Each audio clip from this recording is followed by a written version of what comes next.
Hello students, कैसे हो? बढ़िया हो? बढ़िया हालचाल। हाँ जी।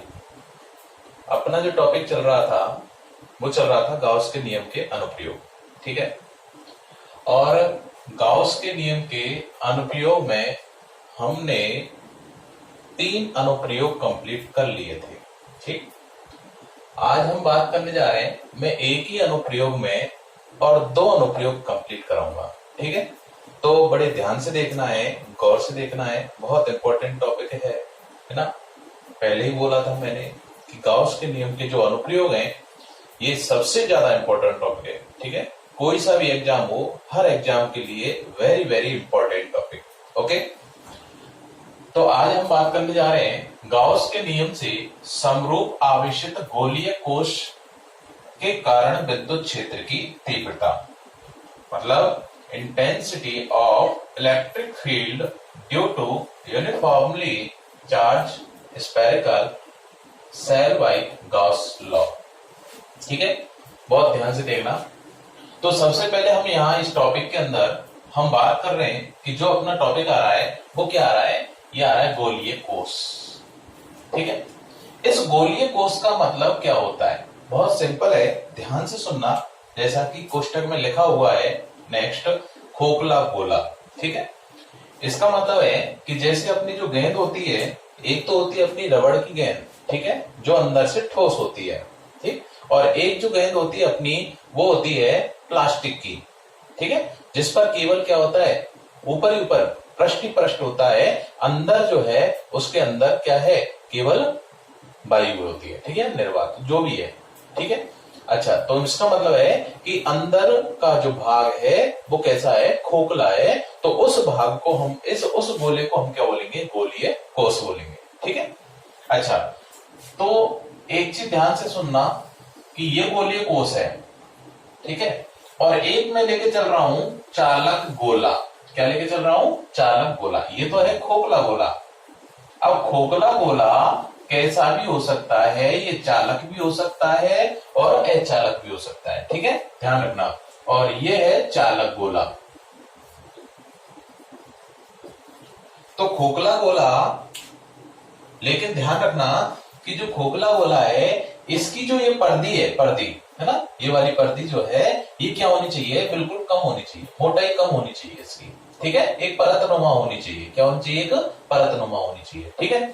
तो ये है खोखला गोला और ये है चालक गोला। अब ये चालक गोला खोखला भी हो सकता है और ठोस भी हो सकता है। बात समझ में आ गई ना। तो मैं यहाँ पर इस चालक गोले के लिए बात करूं तो ये चाहे ठोस ले लो चाहे खोखला ले लो। ओके। लेकिन ये जो गोला होगा वो चाहे चालक हो चाहे अचालक हो, खोखला है। कैसा है? खोखला। ओके। अच्छा, इन दोनों को मैं समान रूप से क्या कर रहा हूं, आवेशित कर रहा हूं। ठीक है, इन पर चार्ज डिस्ट्रीब्यूट कर रहा हूं। ओके। जब मैं यहां पर चार्ज डिस्ट्रीब्यूट करूंगा इन पर, तो उस कंडीशन में क्या होगा कि यहां देखें तो इसके अंदर कुछ है क्या? नहीं, खाली है। तो खाली है तो आवेश का जो वितरण होगा वो कहां पर होगा, कहां पर होगा? केवल और केवल कहां होगा? सतह पर होगा। कहां होगा? सतह पर। ठीक है सर। अच्छा, और चालक गोले के लिए अगर मैं बात करूं तो चालक गोला चाहे ठोस हो चाहे चाहे खोखला हो, है ना। तो मैंने एक बात बोली थी आपको, याद हो तो, कि जब भी हम किसी चालक वस्तु को आवेशित करते हैं तो आवेश का जो वितरण होता है, डिस्ट्रीब्यूशन जो होता है, वो केवल और केवल कहां होता है? सतह पर होता है। कहां होता है? सतह पर होता है। ठीक है। तो आवेश का जो वितरण होगा यहां चालक गोले के लिए, चाहे ये ठोस हो या खोखला हो, कैसा भी हो, उस कंडीशन में आवेश का वितरण कहां होगा? केवल सतह पर होगा। ठीक है सर। तो इन दोनों चीजों से हमें एक बात तो यहां साफ साफ नजर आ रही है। क्या सिमिलरिटी क्या नजर आ रही है दोनों में? क्या सिमिलरिटी नजर आ रही है कि साहब इस गोले के अंदर भी कुल आवेश कितना है? 0। और इस गोले के अंदर भी क्या रहेगा? 0 रहेगा। ये बात समझ में आई या नहीं आई? आ गई ना। तो ध्यान रखना कि यहां मैं 2 टॉपिक एक साथ कंप्लीट कराने जा रहा हूं। ठीक है। तो चाहे वो तुम्हें गोलीय कोश दे दे या खोखला गोला दे दे, या फिर इसके स्थान पर अगर आपसे कह दिया कि चालक गोला, इसके स्थान पर अगर तुमसे ये कह दिया कि चालक गोला के कारण विद्युत क्षेत्र की तीव्रता निकालो, ठीक है, तो दोनों का डेरिवेशन जो होगा वो बिल्कुल सेम होगा। कैसा होगा? बिल्कुल सेम होगा। ओके, दोनों का जो डेरिवेशन होगा, जो हम निकालेंगे यहां पर, जो गॉस के नियम से हम ई वेक्टर का मान जो निकालेंगे वो दोनों के लिए क्या होगा? सेम होगा। ओके, अंतर क्या करना है कि जहां जहां गोलीय कोष नजर आए वहां वहां चालक गोला रख देना। बात समझ में आ गई ना? बहुत अच्छे से, ठीक है। तो ध्यान रखें कि चाहे वो गोलीय कोष दे दे, खोखला गोला दे दे या फिर चालक गोला दे दे, है ना, तीनों का मतलब तो देखो दोनों का अलग अलग है, लेकिन दोनों के लिए अगर मैं देखूं तो दोनों के लिए सेम कंडीशन रखी जाएगी डेरिवेशन के अंदर। बात समझ में आ गई? दोनों का जो डेरिवेशन होगा वो बिल्कुल सेम होगा, दोनों के लिए ई वेक्टर का जो मान आएगा वो भी क्या आएगा? सेम आएगा। ठीक, तो यहां हम स्टार्ट करते हैं इसको कि गॉस के नियम से समरूप आवेशित गोलीय कोष के कारण विद्युत क्षेत्र की तीव्रता। ठीक है, डेरिवेशन स्टार्ट करने जा रहा हूं, बड़े ध्यान से देखना।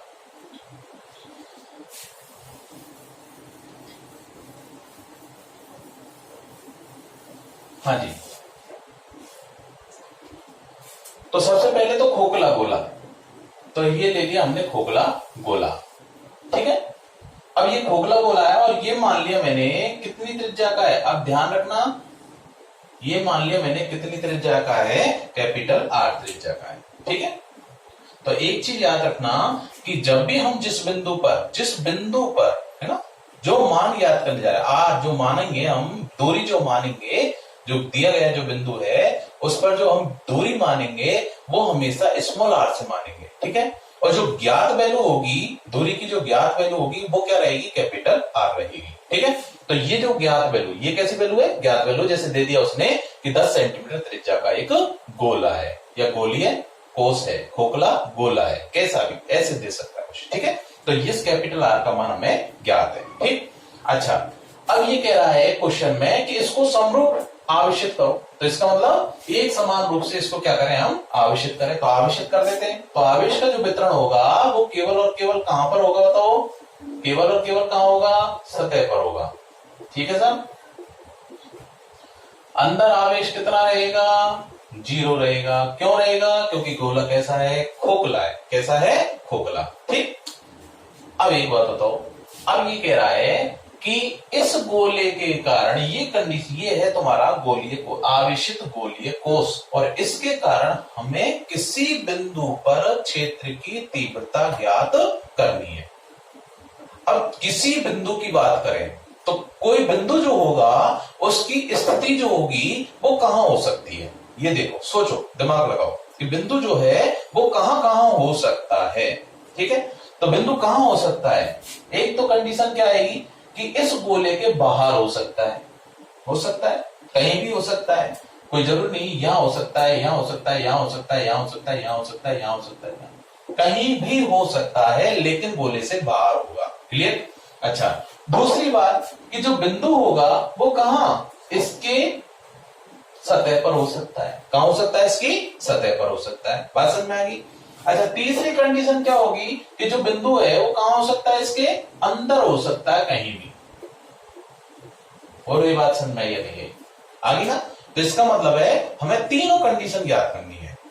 कैसे कैसे? एक तो ज्ञात करना है गोले से बाहर स्थित बिंदु पर क्षेत्र की तीव्रता क्या होगी, एक ज्ञात करनी है कि पृष्ठ पर क्या होगी, है ना, और एक ज्ञात करना है कि इसके अंदर क्षेत्र की तीव्रता क्या होगी। तो देखो, एक क्वेश्चन का आंसर तो आप लोग सीधे सीधे दे दो। क्या? कि साहब गोले के अंदर क्षेत्र की तीव्रता क्या रहेगी? बताओ, समेशन क्यू 0, तो बताओ summation q upon epsilon not क्या रहेगा? 0। Summation q upon epsilon not 0, तो ई का मान भी क्या रहेगा? 0। तो इसका मतलब इसके अंदर क्षेत्र की तीव्रता क्या रहेगी? 0। ये तो साफ साफ नजर आ गया। ठीक, अब हम बात करेंगे इसके बाहर, पृष्ठ पर, ठीक है, और अंदर, तीनों कंडीशन की हम यहाँ पर विस्तार से जानकारी ले लेते हैं। ठीक है, तो सबसे पहली बात क्या कि गाउस के नियम से, हाँ जी, गाउस क्या कहता है? गाउस के नियम से, तो गाउस क्या कह रहा है? गाउस ये कह रहा है कि इंटीग्रेशन ऑफ बंद पृष्ठ यानी फ्लक्स जो पारित होगा उसका मान ई वेक्टर डॉट ds वेक्टर बराबर क्या रहेगा? समीशन क्यू अपॉन एप्सिलॉन 0 रहेगा। ये कह रहा है गाउस समीकरण नंबर 1। ठीक है सर, तो ये बात तो हमारे समझ में आ गई कि गाउस जो है वो क्या कह रहा है कि हमें क्या चाहिए, बंद पृष्ठ चाहिए। क्या चाहिए, बंद पृष्ठ। तो इसका मतलब कि यहां पर मैं बिंदु P की स्थिति ले लूं, ठीक है, और जो P की स्थिति जो हम लेंगे उस P से गुजरने वाला इसी आकृति का एक क्या होना चाहिए, पृष्ठ होना चाहिए, जिसमें ये पूरा गोला क्या हो जाए, कवर हो जाए। ठीक है, और वो जो पृष्ठ होगा वो उस बिंदु P से गुजरना चाहिए। ठीक है, अच्छा, तो मान लिया कि जो बिंदु P है वो इस गोले के बाहर स्थित है। तो देखो मैंने यहां पर पहली कंडीशन लेके चल रहे हैं हम, स्थिति फर्स्ट। तो स्थिति फर्स्ट क्या है कि जब बिंदु P गोले से बाहर स्थित हो,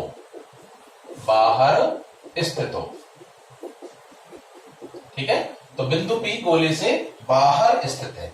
ओके, अच्छा, तो गोले से बाहर लिख लेते हैं। देखो बिंदु P यहां ले लो, ये ले लो साहब, कहीं भी ले सकते हो, यहां ले सकते हो, यहां ले सकते हो, यहां ले सकते हो, कहीं भी ले सकते हो। ठीक है, ये बिंदु P ले लिया, और इस बिंदु P की जो स्थिति है, स्थिति सदिश जो लेंगे हम, कि बिंदु P की जो दूरी मानी जाती है वो हमेशा कहां से मानी जाती है, केंद्र से मानी जाती है। कहां से मानी जाती है, केंद्र से। ठीक है, तो यहां इसकी जो बिंदु P की स्थिति है वो इस गोले के केंद्र से कितनी दूरी पर है, वो मान लिया मैंने स्मॉल r दूरी पर है। बात समझ में आ गई। अब मेरे को एक चीज बताओ कि यहाँ स्मॉल r का मान ज्यादा है या कैपिटल R का मान ज्यादा है, किसका मान ज्यादा है, स्मॉल r का मान ज्यादा। ठीक है, ध्यान से देख लो, स्मॉल r ज्यादा है कैपिटल R से। इसका मतलब कि ये स्थिति जो होगी वो कौन सी स्थिति है, small r greater than capital R। Clear. ठीक है, तो कोई भी स्थिति वो दे सकता है कि small r greater than capital R पर ज्ञात करो। ठीक है, तो ये चीज ध्यान रखनी है। हाँ जी, क्या करें, वही गाउस के नियम से कि पहले तो बंद पृष्ठ की कल्पना करो। तो बंद पृष्ठ कैसा होना चाहिए, बिल्कुल ऐसा ही होना चाहिए। तो ऐसी आकृति का एक स्मॉल r त्रिज्या का एक गाउसियन पृष्ठ की हमने क्या कर ली, कल्पना कर ली, और जो इस बिंदु P से होकर गुजरता है। बात समझ में आ गई। तो ये पृष्ठ जो कहलाएगा, ये पृष्ठ कहलाएगा गाउसियन बंद पृष्ठ, गाउसियन पृष्ठ। ठीक है साहब। हाँ जी, अब बताओ कि जब यहां पर देखेंगे तो इस प्लस आवेश के कारण जब P पर हमें क्षेत्र की तीव्रता ज्ञात करनी है, तो याद करो कि जिस बिंदु पर क्षेत्र की तीव्रता ज्ञात करनी है उस बिंदु पर हम परीक्षण आवेश की कल्पना करते हैं। ये हम बात करते आ रहे हैं ना। तो बताओ इस Q0 पर इस प्लस Q आवेश के कारण जो बल लगेगा वो कितना लगेगा, बोलो, इसी रेखा के अनुदिश, बोलो यही तो होगा, प्रतिकर्षण बल लगेगा और इसी रेखा के अनुदिश जाएगा। इसका मतलब क्षेत्र की तीव्रता की जो दिशा है वो इधर होगी। क्लियर। वैसे भी हम जानते हैं कि प्लस आवेश के कारण कोई प्लस आवेश है ना, एकल आवेश है, और उस एकल आवेश के कारण क्षेत्र की तीव्रता जो होती है वो त्रिज्यता कैसे होती है, बहिर्मुखी होती है। ओके, ये बहुत अच्छे से समझाया था मैंने, बात समझ में आ गई है ना। तो Q0 जो है वो यहां हो सकता है, यहां हो सकता है, यहां हो सकता है। जब यहां होगा तो इधर जाएगा, यहां होगा तो इधर जाएगा, यहां होगा तो इधर जाएगा, यहां होगा तो इधर जाएगा, यहां होगा तो इधर जाएगा। ठीक है, तो ये सारी चीज हमें पता होनी चाहिए। तो बिंदु P अगर यहां होता पृष्ठ पर तो किधर जाता, इधर जाता। बिंदु P यहां होता तो इधर जाता। ठीक है सर।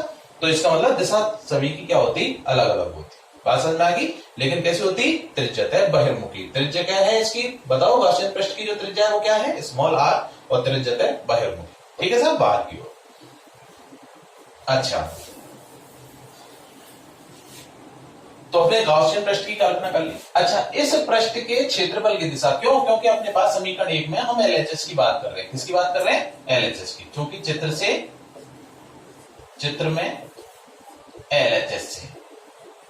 ठीक है, और LHS क्या है, इंटीग्रेशन बंद पृष्ठ E vector dot ds vector.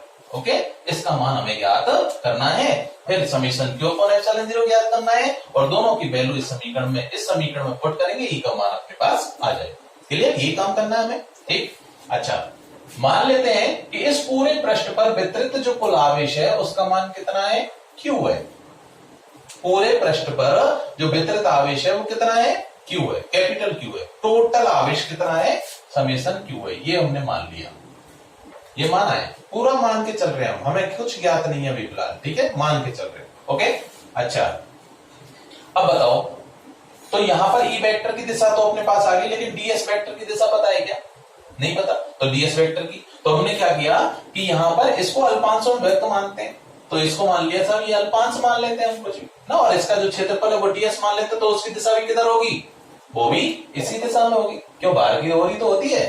जैसे मान चले कि ये कोई गोला है, जैसे ये कोई गोला है, तो इसकी क्षेत्रफल दिशा किधर होगी? वो इधर होगी, ठीक है। तो परपेंडिकुलर होता है, कहीं भी लंब डाल दो, ये सब इस सतह के क्या होगा? लंबवत होगा, ठीक। अच्छा, तो इसका मतलब ई वेक्टर की दिशा भी यही है और डीएस वेक्टर की दिशा भी यही है। तो बताओ थीटा का मान जो होगा वो कितना होगा? 0 डिग्री होगा। ओके, तो इसको मैं क्या लिख सकता हूं? इंटीग्रेशन बंद पृष्ठ ई डीएस कॉस थीटा, और जो कि थीटा बराबर कितना है? 0 डिग्री। तो यहां से क्या आ जाएगा? इंटीग्रेशन ई डीएस। बोलो बात समझ में आई क्या? है ना? क्यों? क्योंकि कॉस 0 का मान कितना होता है? 1 होता है। कितना होता है? 1। क्लियर? अब देखना ध्यान से, ई का जो मान है, परिमाण, देखो दिशा अलग अलग हो सकती है, लेकिन परिमाण जो होगा वो क्या होगा? सेम होगा। क्यों होगा? क्योंकि यहां पर इस वाले बिंदु पर देखें तो भी किसके कारण है? समेशन क्यू के कारण। ओके, यहां देखेंगे तो भी क्यू के कारण, यहां देखेंगे तो भी क्यू के कारण, इसका मतलब क्यू का मान सेम। और पूरे पृष्ठ पर जो बिंदु पी है, उन सभी बिंदु पी की इस सेंटर से दूरी जो होगी वो भी कितनी है? आ रही है। जब आर और क्यू दोनों सेम, तो क्यू अपॉन आर स्क्वायर क्या रहेगा? सेम। तो इसका मतलब कि इस पृष्ठ के प्रत्येक बिंदु पर ई जो रहेगा वो कैसा रहेगा? सममित रहेगा। बोलो बात समझ में आई क्या? है ना? अच्छा, क्या होगा यहाँ से? सममित है तो बताओ, समाकलन से हम बाहर निकाल सकते हैं कांस्टेंट वैल्यू को, तो ये क्या हो गया? Integration of DS. क्लियर? और चूंकि हम जानते हैं कि चित्र से क्या इंटीग्रेशन बंद पृष्ठ डीएस क्या है? अब देखो यहां पर गोला है, अरे या नहीं है, तो इस गोले का पूरा क्षेत्रफल लेंगे कि डीएस अल्पांश, अगर मैं जोड़ता जाऊं तो क्या बन जाएगा? एक गोला बन जाएगा। तो इसका मतलब ये टोटल क्षेत्रफल जो है वो किसका क्षेत्रफल है? गोले का कुल क्षेत्रफल। क्यों? समाकलन का मतलब ही कुल होता है, कुल क्षेत्रफल, और गोले का कुल क्षेत्रफल। तो गोले का जो क्षेत्रफल है वो क्या होता है? गोले का क्षेत्रफल 4 पाई आर स्क्वायर। और आर क्या है यहाँ पर गोले की? बताओ कौन सी है? स्मॉल आर लेंगे या कैपिटल आर लेंगे? हम किसकी बात करके चल रहे हैं? हम गॉसियन पृष्ठ की बात करके चल रहे हैं, है ना? तो यहाँ त्रिज्या जो आएगी वो कौन से गोले की आएगी? इस बड़े पृष्ठ की आएगी, ठीक। तो इसका मतलब क्षेत्रफल जो आएगा वो 4 पाई स्मॉल आर स्क्वायर आएगा। क्या आएगा? स्मॉल आर स्क्वायर, ना कि कैपिटल आर। बात समझ में आ गई? ठीक है। अच्छा, तो क्या आ जाएगा यहाँ से कि E into 4 pi small are square, integration बंद पृष्ठ E vector dot ds vector. ये समीकरण आ गया 2। यहां तक कोई समस्या है क्या किसी को? नहीं? बहुत अच्छे से समझ में आ गया, ठीक। अब आगे देखो, एलएचएस की वैल्यू तो अपने पास आ गई, अब निकालते हैं हम आरएचएस की वैल्यू, ठीक। तो मैं यहां लिख देता हूं, देखो, चूंकि समेशन क्यू बराबर कितना है? Capital Q. ये हमने क्या है? माना है, ठीक है। और जब समेशन क्यू का मान कैपिटल क्यू है तो हम समीकरण 1 में वैल्यू रख दें, तो रख देते हैं मान, यहां रख रहा हूं मैं। अतः समीकरण 2 व 3 से, ये 3 मान लेते हैं, 2 व 3 से मान 1 में रखने पर क्या होगा बताओ? इसके स्थान पर क्या रख दूं मैं? E into 4 pi R square. तो E into 4 pi small are square बराबर आ जाएगा capital Q upon epsilon naught, ठीक। स्क्रीनशॉट ले लेना। हाँ जी, ये स्थिति मिटा रहा हूं मैं यहां से।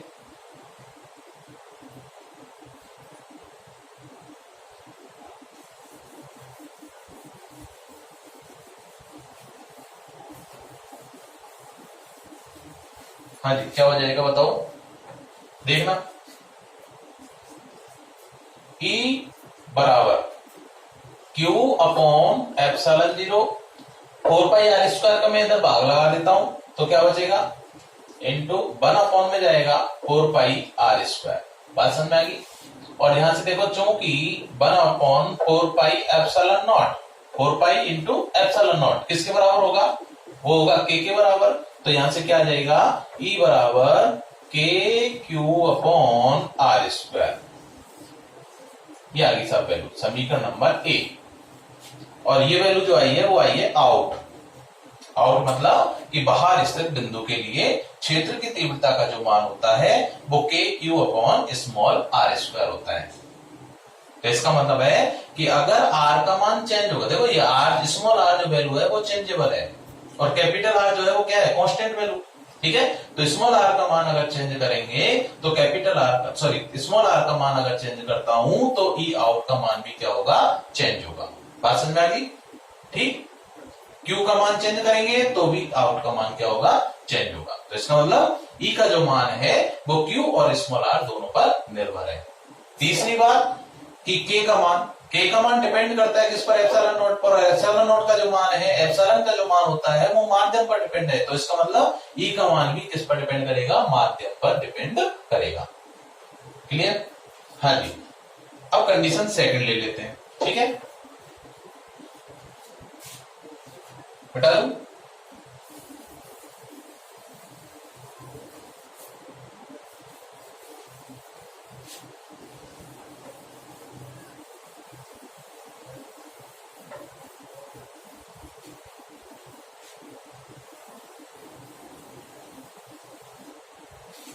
स्थिति सेकंड के लिए हमारा डायग्राम भी अलग होगा।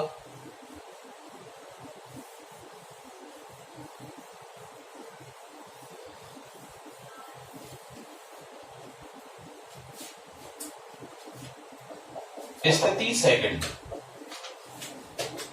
हाँ तो स्थिति सेकंड क्या है कि जब बिंदु कहां पर है बताओ, बिंदु P गोले के सतह पर स्थित हो, सतह पर स्थित हो। इसका मतलब कि स्मॉल r का जो मान है वो किसके बराबर होगा, कैपिटल R के बराबर। देखो दोनों को देखो, बिंदु यहां पर है तो इसका मतलब स्मॉल r बराबर कैपिटल R। ठीक है, त्रिज्या दोनों बराबर होंगी। अच्छा, वही स्थिति कि बताओ इस बिंदु से, बताओ इसकी जो दिशा होगी क्षेत्र की तीव्रता की इस बिंदु की, वो किधर होगी, वो इधर ही होगी। क्षेत्रफल की दिशा भी इधर ही होगी।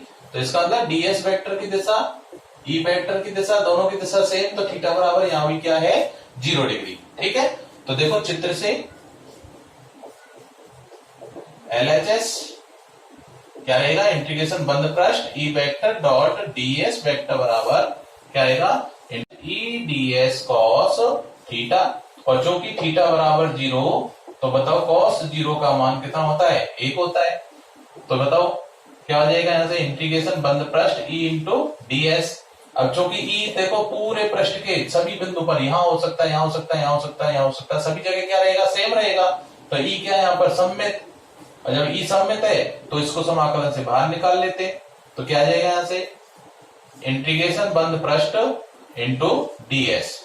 ओके, अब बताओ ds का जो मान है, इंटीग्रेशन बंद पृष्ठ ds, वो किसका है, इस गोले का क्षेत्रफल है। किसका है, इस गोले का, ध्यान रखना। तो गोले का क्षेत्रफल, और गोले का जो क्षेत्रफल आएगा वो बताओ क्या आएगा, जब स्मॉल r बराबर कैपिटल R है तो उस कंडीशन में गोले का क्षेत्रफल क्या रहेगा, वही रहेगा 4π स्मॉल r के स्थान पर अब लिखूंगा मैं यहां पर कैपिटल R²। बात समझ में आ गई। ठीक है, कैपिटल R²। तो यहां से ये लिख देता हूं मैं यहां पर E इंटू 4π कैपिटल R²। ये आ गया साहब, ये समीकरण। नेक्स्ट जो भी है, कौन सा समीकरण था अगला, 3 4 मान लो है। अच्छा, और जो कि हम जानते हैं समीशन क्यू का मान कितना है, यहां पर बताओ, वही कैपिटल क्यू है ना। अतः समीकरण 1 से, अतः समीकरण 1 से क्या हो जाएगा, 1 से बताओ, इंटीग्रेशन बंद पृष्ठ का मान, इसका मान तो क्या आ गया, E into 4π R², capital R² बराबर आएगा कैपिटल Q अपॉन ε0। तो वही कंडीशन आ जाएगी अपनी, क्या बताओ, कि E बराबर Q upon epsilon 0 into 1 upon 4 pi capital R square. ठीक है, और 1 अपॉन 4 पाई एप्सिलॉन नॉट का मान कितना होता बताओ, वही के, तो बस मान रख दिया, तो E का मान आ गया KQ upon capital R square. ये समीकरण नंबर बी।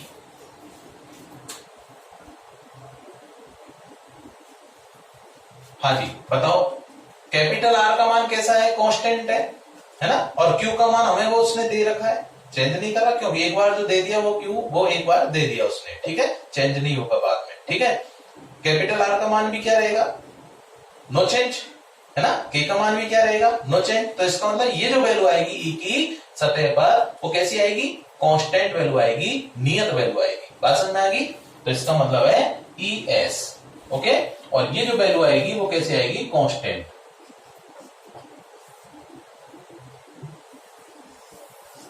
ओके ठीक, अच्छा स्क्रीनशॉट ले लो।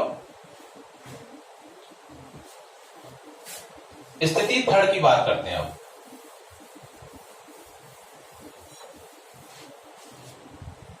तो देखो स्थिति थर्ड, और स्थिति थर्ड क्या रहेगी, बोलो कि जब बिंदु P गोले के कहां हो, अंदर स्थित हो, कहां स्थित हो, अंदर स्थित हो, और जब गोले के अंदर स्थित होगा तो इसका मतलब स्मॉल आर का मान ज्यादा हो जाएगा, सॉरी स्मॉल आर का मान कैसे हो जाएगा, कम हो जाएगा, किससे, कैपिटल आर से। तो देखो इसके लिए देख लेते हैं डायग्राम, देखना ध्यान से। ये मान लिया मैंने ये वाला बिंदु P है, तो देखो गौर से, स्मॉल आर का जो मान है वो कैपिटल आर से क्या है, कम। तो वही बंद पृष्ठ की कल्पना कर रहे हैं, तो ये बंद पृष्ठ मान लिया मैंने। अब बताओ इस बंद पृष्ठ के ऊपर कहीं भी कोई आवेश नजर आ रहा है क्या, नहीं आ रहा। ठीक है, तो समेशन क्यू का मान कितना है, 0, है ना, क्योंकि बंद पृष्ठ पर कुल आवेश कितना है, समेशन क्यू बराबर 0, है ना। अतः क्या आ जाएगा यहां से, देखो इस वैल्यू का मान तो क्या रहेगा, एलएचएस का मान तो यही रहेगा, E into 4 pi small are square बराबर समेशन क्यू अपॉन एप्सिलॉन 0, ये रहेगा, और समेशन क्यू का मान 0 बटे एप्सिलॉन 0 यही रहेगा। तो इसका मतलब यहां से E का मान जो आएगा, E n बराबर जो आएगा वो कितना आएगा, 0 आएगा। ये समीकरण नंबर सी। ठीक है, तो तीनों कंडीशन हमारी कंप्लीट।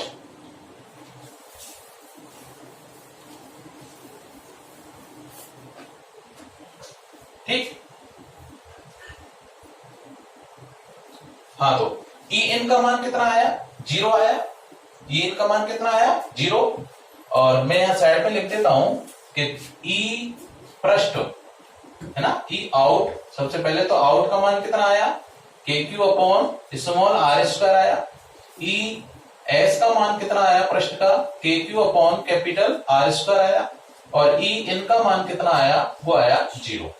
ये चीज ध्यान रखनी है, और यही चीज आएगी किसके लिए, चालक गोले के लिए। किसके लिए आएंगे तीनों मान, चालक गोले के लिए। अगर वो चालक गोला कहता तो भी यही मान निकल के आते। ठीक है, ये मिटा दो। तो यहां से अपना ये नियम कंप्लीट हो गया। तो अपने पास ये 3 वैल्यू नजर आई अपने पास, क्या क्या, कि सब ई आउट का मान इतना है, ई इन का मान इतना है, और ई एस का मान इतना। तो देखो गौर से, ये समीकरण ए था, ये समीकरण बी था, और ये समीकरण सी। तो लिख देता हूं मैं यहां पर, समीकरण ए, बी व सी से क्या हो गया, समीकरण ए बी सी से क्या है बताओ, ई आउट समानुपाती है 1 अपॉन स्मॉल आर स्क्वायर की। बोलो बात समझ में आई क्या। तो यहां से मैं लिख सकता हूं कि ई आउट समानुपाती आर की घात -2। समझ में आ गया होगा, क्वेश्चन बन रहा है ना, कि समरूप आवेशित गोलीय कोश के कारण बाहर स्थित बिंदु पर, गोले के बाहर स्थित बिंदु पर क्षेत्र की तीव्रता जो होती है वो उसकी त्रिज्या की किस घात के समानुपाती होती है। तो किस घात के समानुपाती, -2 के, है ना, और बिल्कुल अनुपाती +2 के। समझ में आ गया है ना। तो व्युत्क्रमानुपाती तो होगी +2 के और समानुपाती होगी -2 घात की। ठीक, अच्छा ES समानुपाती क्या रहेगा बताओ। R की घात क्या स्मॉल r पर डिपेंड कर रहा है क्या, देखना ES का मान समीकरण बी में देखो नहीं कर रहा ना, तो इसका मतलब R की घात क्या आ जाएगी 0। ये लो साहब, ठीक है। वही बन गया क्वेश्चन कि सतह पर स्थित बिंदु पर चित्त तीव्रता दूरी की किस घात के समानुपाती, 0 घात के। क्लियर। अच्छा, तीसरी कंडीशन में En बराबर 0, तो En बराबर 0 तो इसका मतलब R पर तो डिपेंड है ही नहीं। बात समझ में आ गई, तो R की कोई घात बात नहीं आएगी। क्लियर, ठीक है साहब। अच्छा देखो साहब, हाँ जी, तो इस पर ग्राफ बनाते E और R के मध्य। ठीक है, E और R के मध्य आलेख। E का R के साथ परिवर्तन वक्र।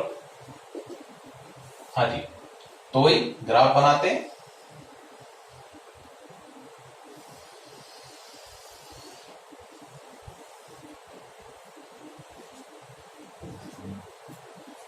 तो देखो इस वाली अक्ष पर तो मैं ले रहा हूं किसका मान, E का मान।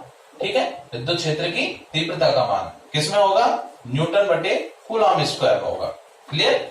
और इस वाली अक्ष पर जो मान ले रहे हैं वो किसके ले रहे हैं, स्मॉल r, दूरी के मान ले रहे हैं। किसके मान ले रहे हैं, दूरी के मान। ठीक है, हाँ जी, तो बताओ r के कितने मान है अपने पास, 3 वैल्यू है। देखो r की 3 स्थिति है। एक तो कौन सी है कि स्मॉल r का मान कैपिटल R के बराबर है, स्मॉल r का मान कैपिटल R के बराबर।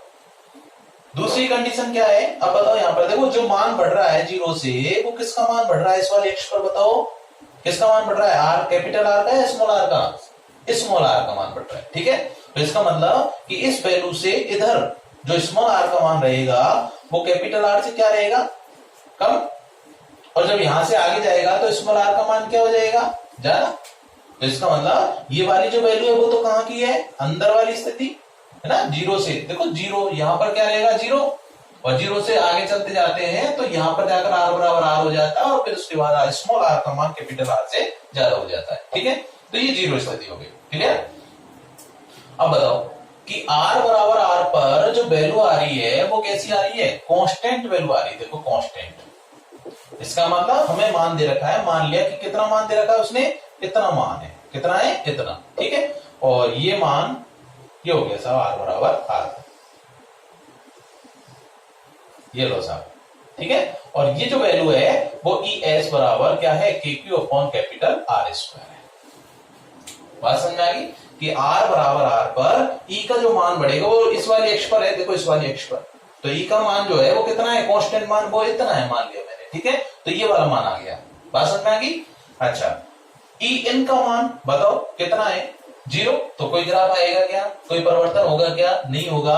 R का मान चाहे तुम कितना ही चेंज कर दो यहां तक, E के मान में कोई परिवर्तन नहीं होगा। En का मान कितना रहेगा, 0 रहेगा। क्लियर।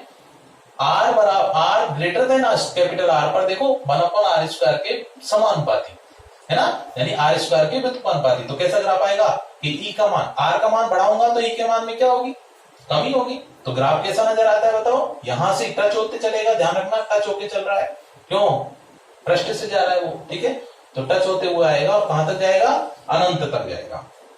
क्यों, क्योंकि अनंत पे ही जाके 1/अनंत का मान होता है कितना, 0, तो अनंत पे जाके ही ई आउट का मान कितना रहेगा, 0 रहेगा। ठीक, तो ये वाला वक्र किस किस के मध्य, ई का आर के साथ परिवर्तन आलेख हो गया।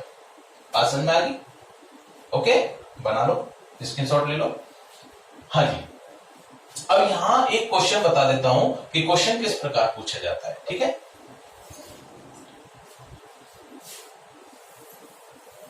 अब सुनो, जैसे उसने क्वेश्चन की बात करी, क्वेश्चन में क्या कहा, क्वेश्चन ये दे दिया कि साहब एक 10 सेंटीमीटर त्रिज्या का गोला है, 10 सेंटीमीटर जिसकी त्रिज्या है, मतलब त्रिज्या का गोला, गोलीय कोष कह दिया उसने, आवेशित गोलीय कोष है। ठीक है, कैसा है, आवेशित गोलीय कोष, आवेशित गोलीय कोष है। ठीक है सर। और ये आवेशित गोलीय कोश है वो जिसकी त्रिज्या जो है वो कितनी है 10 सेंटीमीटर। तो इसका मतलब ये 10 सेंटीमीटर जो मान दे रखा है वो स्मॉल आर का है कैपिटल आर का, कैपिटल आर का। ठीक है, तो यहां दे रखा है कैपिटल आर बराबर 10 सेंटीमीटर। ओके, और इस 10 सेंटीमीटर त्रिज्या के जो गोला है इसके लिए क्षेत्र की तीव्रता का मान दे रखा, मान के चले, है ना, या फिर क्यू का मान दे रखा है, कुछ भी कहते वो क्यू का मान देते हैं, बात समझ में आ गई ना, कुछ किसी का भी मान दे सकता है। ठीक है, तो यहां पर उसने मान के चले, उसने कह दिया कि इस गोले पर, इस गोले के कारण, है ना, किसी बिंदु पर, पृष्ठ पर दे दी या फिर कहीं भी दे दी, है ना, क्षेत्र की तीव्रता का मान इतना है। तो उसने कह दिया कि ई एस का मान पृष्ठ पर, है ना, ध्यान रखना, ई एस यानी पृष्ठ पर, ठीक है, स्थित बिंदु पर क्षेत्र की तीव्रता जो है उसका मान दे दिया उसने, मान के चले 20 न्यूटन प्रति कूलम, 20 गुणा 10 की घात 3 न्यूटन पर कूलम, ये दे दी क्षेत्र की तीव्रता। बात समझ में आ गई। अब वो कह रहा है कि R बराबर 5 सेंटीमीटर, स्मॉल आर बराबर 5 सेंटीमीटर दूरी पर स्थित किसी बिंदु पर क्षेत्र की तीव्रता का मान कितना होगा। तो इसका मतलब कि R बराबर कितना है 5 सेंटीमीटर। तो पहले तो ये बताओ कि 10 सेंटीमीटर त्रिज्या का गोला, तो ये वाला हो गया बड़ा वाला, और 5 सेंटीमीटर इससे क्या होगा, अंदर होगा बिंदु या बाहर होगा, अंदर होगा। और अंदर स्थित बिंदु पर गोलीय कोश दे रखा है या चालक गोला दे रखा है, क्षेत्र की तीव्रता कितनी होती है, 0 होती है। तो इसका मतलब ई एस का मान, ई एन का मान कितना आ जाएगा, 0 आ जाएगा। डायरेक्ट आंसर है, क्या है, डायरेक्ट आंसर, कैलकुलेशन की जरूरत ही नहीं है। बात समझ आई। भटकाने के लिए उसने क्या कहा कि 10 सेंटीमीटर तक जाके गोले पर, ठीक है, स्थित आवेश के कारण जो विद्युत पृष्ठ पर स्थित बिंदु पर क्षेत्र की तीव्रता है उसका मान इतना है। तो बताओ R बराबर 5 सेंटीमीटर बिंदु पर स्थित बिंदु पर क्षेत्र की तीव्रता कितनी होगी। तो ये देखना है कि बिंदु जो है वो अंदर है या फिर बाहर है। क्लियर, ठीक है सर। तो ई बराबर क्या आ जाएगा, 0 आ जाएगा। ओके, एक फॉर्मूला और देख लेते हैं, नोट लगा के लिख लेना। तो देखो अपने पास ई एस, ई आउट का मान जो आया वो ये आया कितना, के क्यू अपॉन और स्मॉल आर स्क्वायर, ये मान निकल के आया समीकरण नंबर 1। ठीक है, ये मान निकल के आया। अब यदि उसने क्यू का मान नहीं दे रखा, ठीक है, गोला जो दे रखा है वो कुछ भी दे रखा है मान, तो ई आउट का मान कितना है, के क्यू अपॉन आर स्क्वायर है ना। अब अगर उसने क्यू का मान नहीं दे रखा है, मान चले, है ना, तो क्यू का जब मान नहीं दे रखा तो इसका मतलब हमें एकांक जो गोले का क्षेत्रफल है उस पर वितरित आवेश दे रखा होगा। और ये बताओ पृष्ठ पर वितरित हो रहा है या आयतन वितरित हो रहा है आवेश, पृष्ठ पर। तो इसका मतलब हमें कौन सा दे रखा होगा, सिग्मा दे रखा होगा, पृष्ठीय आवेश घनत्व दे रखा होगा। क्लियर। तो इसका मतलब कि चूंकि पृष्ठीय आवेश घनत्व की परिभाषा से, इसी फॉर्मूले को मैं देखो दूसरे तरीके में लिख रहा हूं, पृष्ठीय आवेश घनत्व से, पृष्ठीय आवेश घनत्व की परिभाषा से क्या होता है बताओ, Q बराबर होता है, बोलो, सिग्मा इंटू ए। क्यों, क्योंकि सिग्मा बराबर Q अपॉन ए, ये तो होता है, सिग्मा बराबर Q अपॉन ए होता है। तो Q बराबर कितना आ गया, सिग्मा इंटू ए आ गया। ये वाला मान मैं इस समीकरण में रख दूं, बोलो, ये वाला मान Q का मान इसमें रख दूं, तो क्या आ जाएगा, यहां से ई आउट आ जाएगा। और K का मान भी रख रहा हूं मैं, K का मान कितना है, 1 अपॉन, बोलो, K का मान क्या था, 1 अपॉन 4 पाई एप्सिलॉन 0। तो K का मान तो रख दिया मैंने 1 अपॉन 4 पाई एप्सिलॉन 0। Q का मान ऊपर रख दिया कितना है, सिग्मा इंटू ए और बट्टे आर स्क्वायर, बोलो। और ये क्या था, 4 पाई इंटू आर स्क्वायर क्या था, क्षेत्रफल ही तो था, गोले का कुल क्षेत्रफल ये तो था, और जो कि मैंने किससे मान लिया, ए से मान लिया। बोलो सही है ना, क्योंकि ये क्षेत्रफल तो है ये 4 पाई आर स्क्वायर। ठीक है, तो इसका मतलब कि इस ए से और ये 4 pi into r square cancel, तो क्या आ गया, ई बराबर आ गया सिग्मा अपॉन एप्सिलॉन 0। ये लो सर, बात समझ में आ गई होगी। और ये चीज क्या थी बताओ, किसी चालक पट्टिका या परत के कारण किसी बिंदु पर क्षेत्र की तीव्रता। बात समझ में आ गई? तो चालक के कारण ध्यान रखना, तो गोली कोस हो चाहे चालक गोला हो चाहे चालक परत हो, क्षेत्र की तीव्रता जो होती है E बराबर सिग्मा अपॉन एप्सिलॉन नॉट होती है। ओके, आशा करता हूं वीडियो आपको पसंद आई होगी। अगर आपको कुछ ऐसा लग रहा है कि वास्तव में कुछ हमें अच्छा मिल रहा है ना, तो वीडियो को लाइक कर लेना, सब्सक्राइब कर लेना, है ना। और जो भी कोई प्रॉब्लम होती है तो वो आप लोग मेरे से डिस्कस कर सकते हो। ओके, धन्यवाद।